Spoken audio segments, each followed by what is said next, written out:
India England 5 టెస్టుల match గురించి BCCI test squad announce చేసింది ఈరోజు. అందరూ అనుకునే విధంగానే శుభన్ గిల్ కెప్టెన్ అయ్యాడు. అండ్ వైస్ కెప్టెన్ విషయానికి వస్తే రిషబ్ పంత్. అండ్ చాలామంది అనుకున్నారు బుమ్రా అని. కానీ బీసీసీఐ మాత్రం యంగ్ అండ్ ఫిట్నెస్ గురించే ముగ్గు చూపింది. అందుకే శుభన్ గిల్ తీసుకుంది. అండ్ వైస్ కెప్టెన్గా వస్తే రిషబ్ పంత్. సరే, ఇండియా టెస్ట్గా చూద్దాం ఒకసారి. Batters Shubman Gill, Yashasvi Jaiswal, KL Rahul, Sai Sudharsan, Abhimanyu Easwaran, Karun Nair. And wicket keepers విషయానికి వస్తే Rishabh Pant vice captain, డ్యూరన్.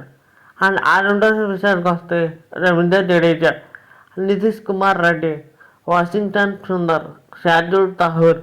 Bowlers విషయానికి వస్తే జస్ప్రీత్ బుమ్రా, మొహమ్మద్ సిరాజ్, దీప్, ప్రదీప్ కృష్ణ అండ్ ఆకేష్ సింగ్, కుల్దీప్ యాదవ్.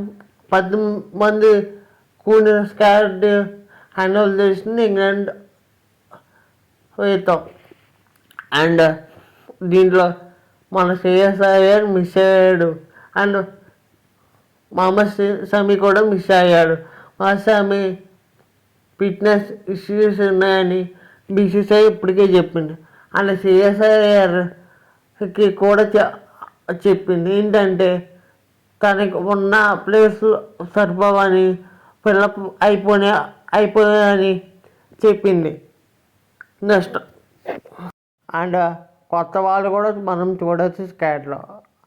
సాయి దర్శన్ ఐపీఎల్ ఫామ్లోను, రంజీ ట్రోఫీ ఫామ్లోను ఐడెంటిగా నిలిచారని చెప్పుకోవచ్చు.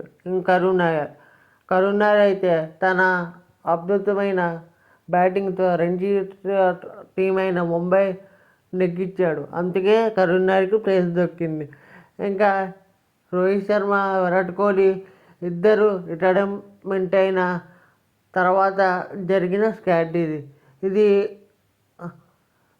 కొంచెం టఫ్ అని చెప్పుకోవచ్చు ఇంగ్లాండ్కి. ఎందుకంటే అక్కడ ఆడిన అనుభవం చాలా తక్కువ మందికి ఉంది. కేఎల్ రాహుల్, రవీంద్ర జడేజా అండ్ బుమ్రా తప్పించి మిగతా వాళ్ళు అంత ఎక్స్పీరియన్స్ లేదని చెప్పుకోవచ్చు.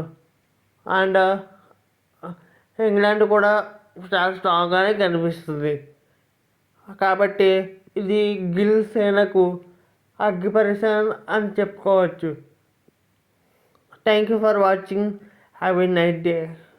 Please subscribe my channel.